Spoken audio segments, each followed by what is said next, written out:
కేంద్ర ప్రభుత్వ రంగ సంస్థ ఓఎన్జీసీ తమ పొట్టగొడుతుందని ఆరోపిస్తూ మత్స్యకారులు ఆందోళనకు దిగారు. ఈ ఆందోళనకు అధికార పార్టీకి చెందిన కాకినాడ సిటీ ఎమ్మెల్యే చంద్రశేఖర్ రెడ్డి మద్దతు పలికారు. బీఆర్ఎస్ అంబేద్కర్ కోనసీమ జిల్లాలో గ్యాస్ ఆయిల్ నిక్షేపాలు వెలికితీస్తున్న సంస్థలు మత్స్యకారులకు నష్టపరిహారం ఇస్తున్నాయి. ఓఎన్జీసీ కూడా అక్కడ పరిహారం చెల్లిస్తుంది. కానీ కాకినాడ జిల్లాలో ఇది అమలు కావడం లేదు. ఈ నేపథ్యంలో మత్స్యకారులు ఆందోళనకు దిగారు. ఓఎన్జీసీ సంస్థ తరలిస్తున్న పరికరాలను అడ్డుకున్నారు. ఆందోళన చేపట్టారు. కాకినాడ సిటీ ఎమ్మెల్యే అధికార పార్టీకి చెందిన చంద్రశేఖర్ రెడ్డి వారికి మద్దతు ప్రకటించారు. ఈ రోజు కాకినాడ పట్టణంలో ఓఎన్జీసీ వల్ల నష్టపోతున్న కుటుంబాలు చాలా ఉన్నాయి.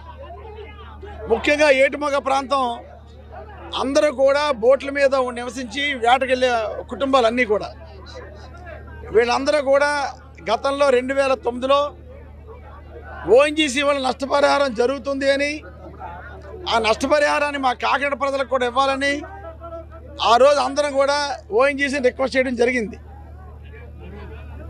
ఇతర ప్రాంతాలు ముమ్మడివరం, యానం, ఇతర ప్రాంతాల్లో ఉన్నటువంటి మత్స్యకారులందరూ కూడా దీని మీద తిరగబడ్డారు. వెంటనే ఓఎన్జీసీ స్పందించి ఆ రోజున్న పరిస్థితుల్లో ముమ్మడివరం ఇతర ప్రాంతం ప్రజలకి నష్టపరిహారం ఇవ్వడానికి ఒప్పందం అయింది. కానీ మా కాకినాడ పట్టణంలో ఉన్నటువంటి మత్స్యకార సోదరులకి అన్యాయం జరిగిన మాట వాస్తవం. ఆ రోజు 2009లో నేను ఎమ్మెల్యేగా ఉండటం జరిగింది. ఆ రోజు బోట్ ఓనర్స్ అసోసియేషన్ ప్రెసిడెంట్ అయిన మాతరాజు గారు కానీ, పెద్దలు జానకి గారు కానీ, అదేవిధంగా బంధనారి గారు కానీ అందరూ కూడా ఆ రోజు కలెక్టర్ ఆఫీస్కి వెళ్ళి కలెక్టర్ గారి సమక్షంలో ఎన్నో మీటింగ్లు మేము పాల్గొనడం జరిగింది. అయినా కూడా అన్యాయం జరుగుతుంటే దీని మీద కోర్టుకు కూడా వెళ్ళిన సందర్భాలు ఉన్నాయి.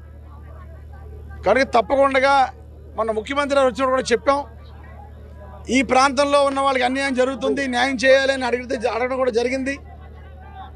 కనుక మేమందరం కూడా ఏటుమొగ వాస్తవ్యులు ఎవరైతే ఉన్నారో బోటు ఓనర్స్ అందరూ కూడా బోటు మీద పనిచేసే కార్మికులు అందరికీ కూడా నష్టపరిహారం ఇవ్వాలి ఈ సందర్భంగా.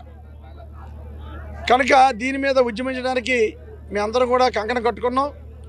ముఖ్యంగా అందరూ కూడా సహకరిస్తున్నారు ఈ ఉద్యమానికి.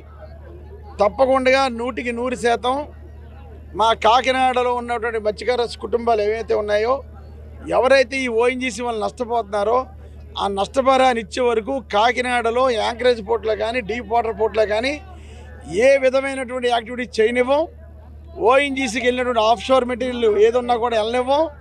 కనుక ఇది పరిష్కారం అయ్యే వరకు మాకు ఎట్టి పరిస్థితుల్లోనూ కూడా ఈ యాక్టివిటీని స్పందింపజేస్తాం. అదే కాకుండా ఇక్కడ పడినటువంటి గ్యాస్ని ఇతర ప్రాంతాలకి తరలించుకుపోతున్నారు ఓఎన్జీసీ వాళ్ళు కానీ, రిలయన్స్ వాళ్ళు కానీ. వాళ్ళని కాకినాడ పట్టణ ప్రజల తరపున వాళ్ళు విన్నవించుకునేది ఒకటే, మీరు ఏదైతే గ్యాస్ పట్టుకెళ్తున్నారో, ఏదైతే ఇక్కడ నుంచి ఇతర ప్రాంతాలు పట్టుకెళ్తున్నారో అటువంటిది మా కాకినాడ చుట్టుపక్కల ప్రాంతం వారికి గ్యాస్ని ఫ్రీగా ఇచ్చి మీరందరూ ఇక్కడ నుంచి పట్టుకెళ్ళాలని మా యొక్క డిమాండ్. ఇప్పుడు నేను చేస్తున్న డిమాండ్ 2. ఒకటి, మా కాకినాడలో నివసించే మత్స్యకార సోదరులు కార్మికులకి ఓఎన్జీసీ న్యాయం జరగాలి. 2, ఏదైతే ఇక్కడి నుంచి మీరు గ్యాస్ పట్టుకెళ్తున్నారో భారతదేశం అందరికీ ఆ గ్యాస్ కూడా మా కాకినాడ పట్టణ ప్రజలకి ఉచితంగా ఇవ్వాలని చెప్పేసి అని ఈ 2 డిమాండ్ మీద ఉద్యమం చేస్తున్నాం. ఉద్యమంలో మేము సక్సెస్ అయ్యే వరకు పోరాడతామని సందర్భంగా మీకు అందరికీ తెలియజేసుకుంటున్నాం. నా పేరు అంగడి అర్జున్ అండి, ఏటుమొగ గ్రామస్తుని. ఈరోజు ఇక్కడ ఓఎన్జీసీ సంస్థ క్రూడ్ ఆయిల్ పడ్డదని కాకినాడ జిల్లా కేంద్రం నుంచి మాకు ఎప్పటి నుంచో పేపర్లో, టీవీల్లోంచి ప్రకటనలు జరుగుతున్నాయి. అవునే ఇక్కడ పని స్టార్ట్ చేశారు. ఇప్పుడు వచ్చి ఏటుమొగ ద్వారా అన్ని పైప్ లైన్స్ అంతా వెళ్ళిపోతుంది సార్.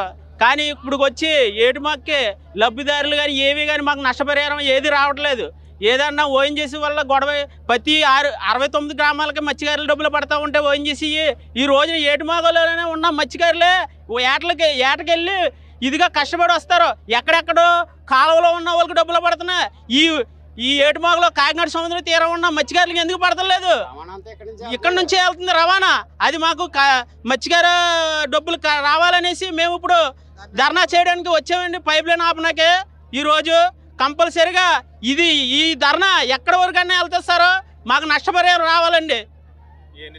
సంవత్సరాల నుంచి జరుగుతుంది సార్. ఈ కొత్త ప్రాజెక్టు ఇప్పుడు బయటకు వచ్చిందండి. క్రూడ్ ఆయిల్ పడ్డదనేసి కాకినాడ క్రూడ్ ఆయిల్ పడ్డదనేసి చెప్తున్నారు సార్. చెప్తూ ఉంటే ఈ కాకినాడ జిల్లాలో కుడియాలు ఎప్పుడైతే పడ్డాదో ఇక్కడ నష్టపోయే మత్స్యకారులు ఎవరంటే ఓన్లీ ఏటిమా ఉన్న మత్స్యకారులు నష్టపోతారు సార్. చేపల వేటకి వెళ్తామండి, వలేస్తామండి, అక్కడ పడవచ్చు పోవచ్చు. మేము పిల్లలతో అందరితో ఏటలకు వెళ్ళి రావడం అంటే డొక్క సంస్థలమా ఇవన్నీ. అలాంటిది మేము పోతున్నామండి. ఈ లబ్ధిదారులు మాకు లబ్ధి పొందాలని మనకి ఇలాగా స్థానిక ఎమ్మెల్యే చంద్రశేఖర్ రెడ్డి గారిని కోరామండి. ఆయన గారు కూడా ఇక్కడికి వచ్చి ఆయన కూడా చెప్తున్నారని నిరసన చేస్తున్నారు సార్. మాకు వీళ్ళందరూ సహకరించి ఈ మత్స్యకారు భరోసా రావాలని మేము కృషి చేస్తున్నామండి. అది ఏటమాగండి, నేను ఒక మత్స్యకారునండి. సుమారు ఒక 10 సంవత్సరాలుగా జిఎస్పిసి యాజమాన్యం పక్కనే రిలయన్స్ కూడా ఉంది. ఈ 2 ఇండస్ట్రీల వల్ల మా మత్స్యకారులు ఎంతోమంది నష్టపోవడం జరుగుతుంది. వాళ్ళు వదిలే వేస్ట్ ఆయిల్ వల్ల కానీ ఈ అన్నిటి వల్ల మనం మా చుట్టుపక్కల ఉన్న గ్రామాలన్నీ కూడా మ్యాక్సిమం ఫస్ట్ ఆఫ్ ఆల్ ఏంటంటే మా ఏటిమాగేనండి ఎక్కువగా నష్టపోయేది మేమేనండి. కాలువలో ఏట్లాడుకునే వాళ్ళకి నష్టపరిహారం చెల్లిస్తున్నారు. ఇదే సముద్రం మీద బతికి ప్రాణం చేతులు పెట్టి అరచేతులు పెట్టుకుంటే ఏటకెళ్ళి వచ్చే వాళ్ళకి మాకు నష్టపరిహారం లేదండి. ఇప్పుడు ఇక్కడ మన కాకినాడలో క్రూడ్ ఆయిల్ పడిందని చెప్పేసి పైప్ లైన్స్ అన్ని తరలించడం జరుగుతుందని పైప్స్ అన్ని కూడా. దీనికోసం మీ అందరం కూడా గత ప్రభుత్వం ఈ ప్రభుత్వం జగన్మోహన్ రెడ్డి గారు సుమారు 2,07,000 రూపాయలు మమ్మనూరు నియోజకవర్గం ప్రాంతం చుట్టుపక్కల ఉన్న ప్రతి ఒక్కరికి కూడా 2,07,000 రూపాయలు వేయడం జరిగింది. అదేవిధంగా ఈ 5వ తారీఖు నాడు 69,000 రూపాయలు కూడా వేయడం జరుగుతుంది. ఇదే విధం జగన్మోహన్ రెడ్డి గారు దృష్టిలో పెట్టుకుని మా ఏటిమ గ్రామాన్ని కూడా దృష్టిలో పెట్టుకుండి మేము కూడా మత్స్యకారులందరూ కూడా మేము కూడా నష్టపోతామని ఆయనకి గుర్తు చేస్తున్నాం. అదేవిధంగా మాకు ఇప్పుడు మా కాకినాడ జిల్లాలో క్రూడ్ ఆయిల్ పడిందని తెలిసింది. అదేవిధంగా కేంద్రం దృష్టిలో కూడా పడింది కాబట్టి ఇప్పుడు ఇవన్నీ పైప్ లైన్లను కూడా తరలించడం జరుగుతుంది. మాకు నష్టపరిహారం చెల్లించడం ఎడల మేము ఈ యొక్క ధర్నాని మరింత ఉధృతం చేస్తామని మీకు తెలియజేస్తున్నాం.